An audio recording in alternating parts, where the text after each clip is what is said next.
ఏంటడా 64 వార్డులో ఉంటున్నాను నేను. మన యువగలం లోకేష్ గారు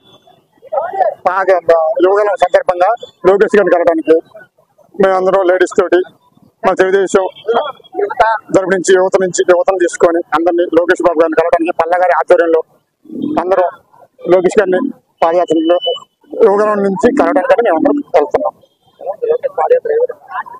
లోకేష్ పాదయాత్ర మరి చూడవసరం లేదు. యువగలం జనం రేంజ్ లో ఉన్నారు. మేము పార్టీ ఎప్పటి నుంచో పార్టీలో ఉన్నాము. మేము ఎప్పుడు బయటికి రాలేదు. మన యువగలం చూసి ఇంకా మాకు ఉత్సాహం పెరిగి కంపల్సరీగా పార్టీలో మనం సర్వీస్ చేయాలని, మళ్ళా సినిగానికి ఆజోగులు గెలిపించాలని చాలా పట్టుదలతో ఈ యువగలానికి లోకేష్ గారికి స్వాగతం చెప్పడానికి